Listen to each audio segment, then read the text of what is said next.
Euro-Transhumanism presents a local variation of transhumanism. It's rooted in the continental European cultural tradition. Transhumanism is a cultural movement that affirms using technologies to significantly move beyond our personal limitations, whereby the likelihood of the coming about of a post-human gets increased to promote the quality of our lives. Euro-Transhumanism draws on ethical, philosophical and scientific local paradigms dominant in the European cultural tradition, and the term was coined in 2022.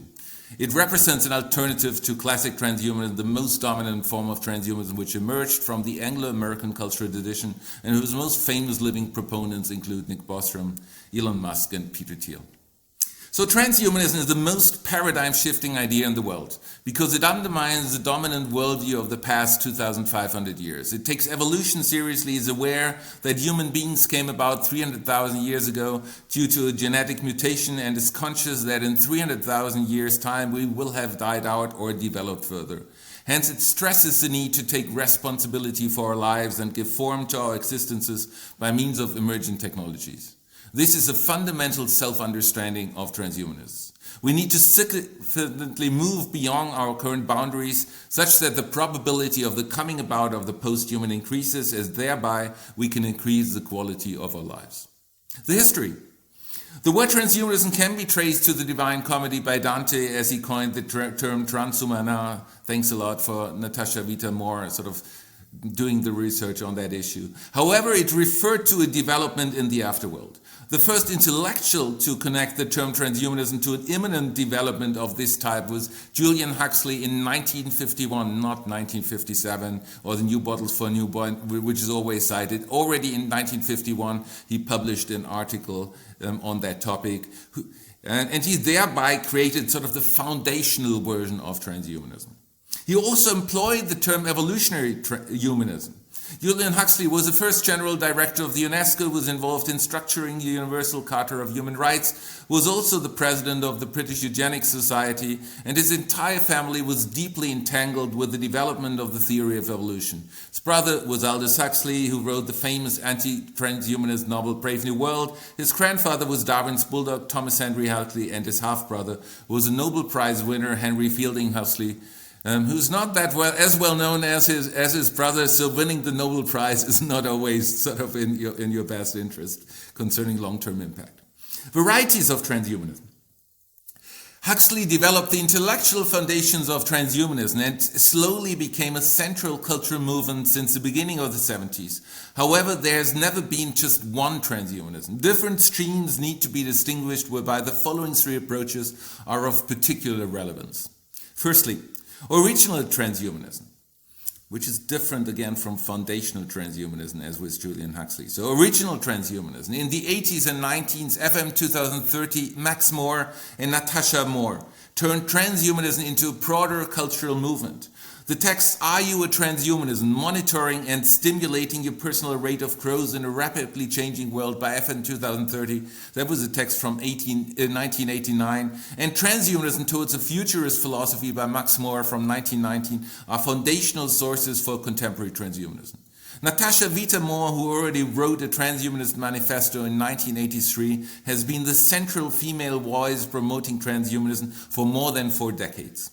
Max More is a leading thinker of original transhumanism, and he's critical of perfectionism, utilitarianism, and utopia, affirms a virtue-ethical approach, and politically supports libertarianism.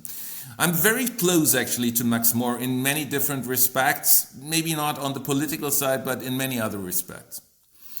However, sort of concerning the political impact or impact on the entrepreneurial world nowadays has been particularly strong with respect to classic transhumanism.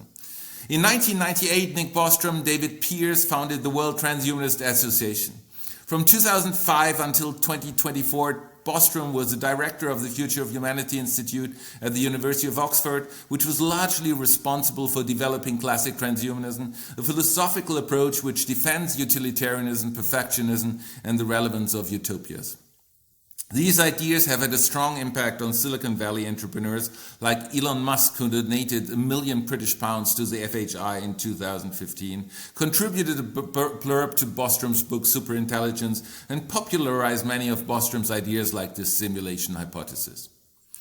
Thirdly, there is eurotranshumanism, and it crystallized at the latest with the publication of my article, Nietzsche, the Overhuman and Transhumanism, in the Journal of Evolution and Technology in 2009, which unfolded an enormous number of reactions and connected transhumanism with reflections from continental philosophical tradition. Also, Max More responded, basically saying no, that he agrees, and with himself, so it clearly shows that there was a direct influence from Nietzsche on transhumanism.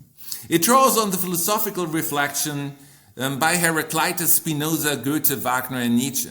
It's an anti-libertarian, anti-utilitarian, anti-perfectionist, and anti-utopian, and highlights the relevance of incorporating emerging technologies so that a great diversity of different lifestyles can be realized. Sort of a really monograph on that topic, on the topic of Eurotranshumanism, will be out by Bristol University Press in the spring 2026. Reception of transhumanism in the 21st century.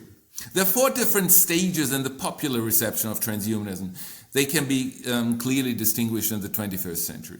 So in 2001, Jürgen Habermas described the movement for its freaked out intellectuals and self-styled Nietzscheans with all too familiar motives of the very German ideology, and thus its intellectual relevance was highlighted. It was actually a response to the lecture given by Peter Sloterdijk in 1999, Rules for the Human Soul, which was my first encounter with transhumanism.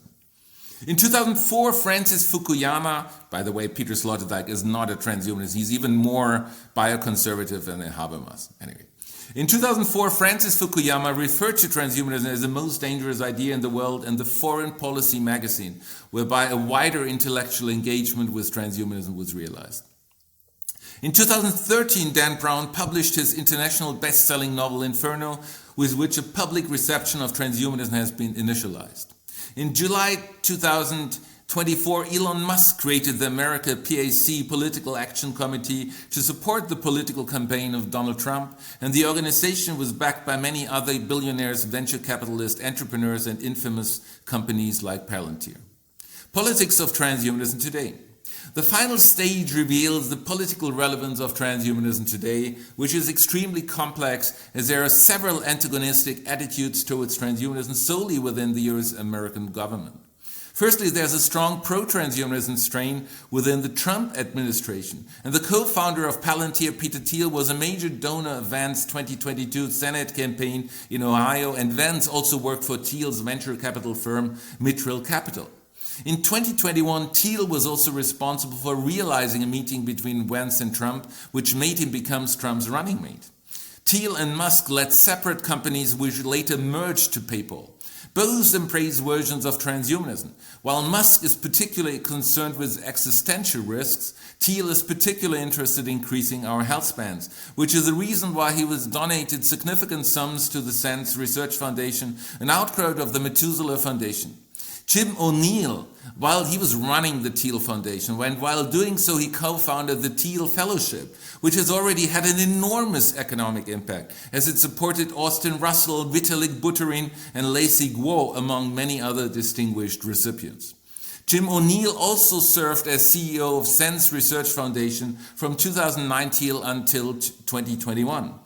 And he was sworn in by Kennedy on the 9th of June 2025 as the United States Deputy Secretary of Health and Human Services in the Trump administration. So now really becoming enormously influential in US politics. Secondly, there's a strong anti-transhumanism strain in the Trump administration. And former Trump advisor Steve Bannon wrote the preface of the anti-transhumanist book Dark Aeon, published in 2023, and recently highlighted that, quote, Elon Musk is an evil person. In the preface, the former White House chief strategist agrees with the substance of Fukuyama's criticism, goes much further to stress that the practice is far worse than the idea of transhumanism. And according to him, transhumanist developments are the interest of the, quote, the world's elite corporate overlords, unquote, and the, quote, global institutions of finance, Wall Street, and Davos are behind the latest aberrations of humanity, unquote. Thus, Bannon's criticism also contains anti-Semitic connotations. Bannon is still a significant voice within Trump's MAGA movement and a key informal advisor of Trump's inner circle. Thirdly, there's a global anti-transhumanist coalition which connects the USA with Russia and Brazil. In Russia, the leading protagonists are Alexander Dugin and the Patriarch of the Russian Orthodox Church, Kirill I, who have participated and organized in many sort of anti-transhumanist events. Dugin wrote many anti-transhumanist books. He explicitly calls transhumanism an idea of the devil.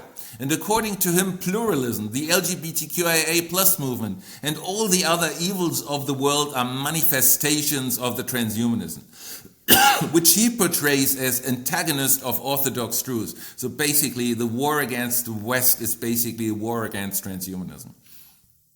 Bannon and Dugin met personally in Rome in 2018 to discuss philosophical issues related to traditionalism. This is what they themselves affirm, which is an approach which rejects modernity and its ideal. Basically, it's an affirmation of medieval religiosity. This outlook, which is a very hierarchical notion. And this outlook is also shared by Olavo de Carvalho, and he's the political guru of the former president of Bolsonaro. So here we can see really the extremely conservative coalition between Brazil, Russia, and parts of the Trump administration. Fourthly, it is also interesting to know that, quote, Maria Vorontsova, the eldest daughter of Russian leader Vladimir Putin, is now publicly positioned as a major scientist with a world-class laboratory after winning a state-funded grant from the Russian Science Foundation. The grant supports her latest project, the regulation of cell renewal processes in the body, the fundamental basis for long-term preservation of functional activity of organs and tissues, human health, and active longevity. In effect, its focus is anti-aging, unquote. Prolonging the health span is the central goal, which is also being upheld in transhumanism. And the relevance of longevity is highlighted by Putin as well as Xi Jinping. In September 2025, quote, the Russian leader was caught musing about immortality with Xi Jinping, but his fascination with long life is nothing new, unquote, The Guardian stressed explicitly. The future of transhumanism and anti-aging research. The most flourishing area of transhumanism at the moment is anti-aging research. Undoing aging and increasing the health span is a central goal within transhumanism, and a key global player in this context is Vitalik Buterin, who founded the second biggest cryptocurrency, Ethereum, launched in 2015. I actually sort of met him just before it was publicly launched. We were together in Daejeon at KAIST, which is the MIT of South Korea, and he basically explained blockchain to me at the time within a week. And interesting, sort of, he again is connected to, he was a recipient, as I mentioned before, of the Thiel Fellowship, again closely connected to current politics in the US.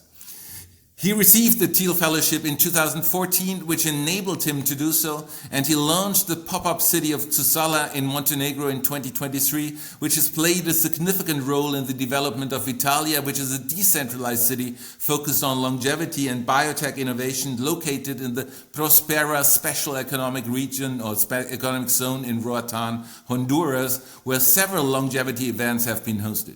A leading gerontologist, Aubrey de Grey, who has analyzed that aging is a disease, has been involved in events in Roatan in 2024. In August 2021, de Grey was removed from his position as Chief Science Officer at the Science Research Foundation following allegations of sexual harassment.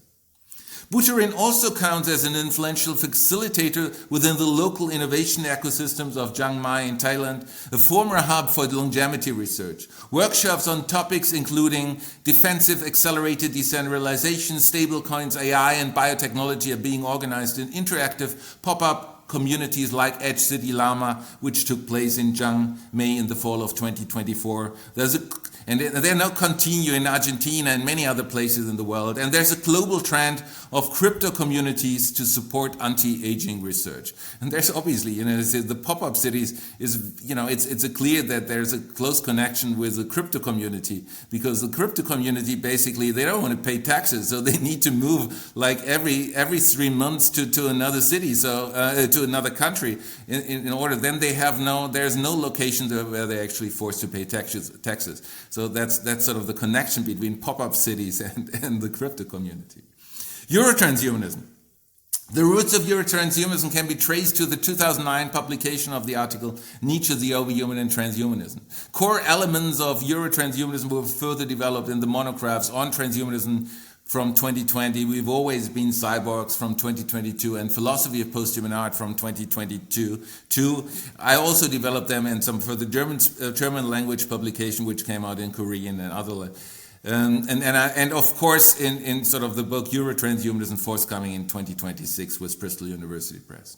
Classic transhumanism as the culturally, economically, and politically most dominant form of transhumanism belongs to the Anglo-American culture and draws upon the dominant ethical, philosophical, and scientific paradigms operant in this tradition. Euro-transhumanism, on the other hand, is rooted in continental European cultural tradition, while also including several elements of transhumanism common to classic transhumanism.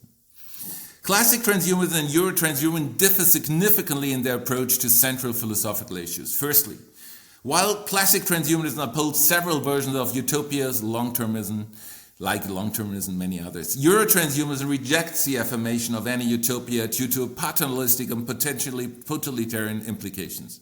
Secondly, while classic transhumanism affirms a hyper-Renaissance ideal of perfection, Euro-transhumanism embraces a radical plurality of concepts of the good life, whereby the right of morphological freedom becomes central. Third, while classic transhumanism presents an optimistic understanding of the world, Euro-transhumanism adheres to Buddhist understanding of dukkha, due to us having wants, desires, and longings, which informs philosophical pessimism. Fourth, while classic transhumanism claims that certain philosophical insights as well as specific values and norms are objectively and universally valid, Euro-transhumanism regards philosophical perspectivism as the most plausible way to interpret philosophical and ethical judgments. Fifth, while classic transhumanism affirms a version of ethical utilitarianism, Euro-transhumanism favors a hermeneutic ethics that is more considerate of cultural contexts. Seventh, classic transhumanism aims for the realization of immortality, while Euro-transhumanism identifies an increase of the health span as a better way to promote the quality of human lives. Eighth, while classic transhumanism claims that mind uploading will be possible in a few decades, they focus on a silicon-based transhumanism. Euro-transhumanism stresses that we've always been cyborgs, which due to us being psychophysiological entities renders it highly unlikely that the singularity is near. They represent more of a carbonate-based transhumanism. Ninth, while classic transhumanism stresses the risk associated with superintelligence, Euro-transhumanism regards it as highly unlikely that an artificial intelligence will put humans into a zoo in the near future. And that means I'm referring to like strong intelligence as well as to superintelligence. Tenth, to overcome suffering should be our primary goal according to classic transhumanism. Euro-transhumanism recognizes the inevitability of suffering and hence stresses that we should focus on realistic goals by trying to successfully deal with some of our most central challenges by realizing that this is as good as it gets. 11th, classic transhumanism sees transhumanism in line with the Enlightenment. Euro-transhumanism stresses a more ambiguous relationship to the philosophical foundations of the Enlightenment, because some traditions in the Enlightenment uphold that immaterial, rational self-ideal, and this is what Euro-transhumanism is particularly critical of. And the 12th point is, while Euro-transhumanism sees Nietzsche as an ancestor of transhumanism, classic transhumanism denies its relevance. And so this is sort of, in a nutshell, basically how Euro-transhumanism can be conceptualized, in particular in comparison with foundational transhumanism of Julian Huxley, original transhumanism, Max More, and classic transhumanism of Nick Bostrom. Awesome. Great. Thanks for that.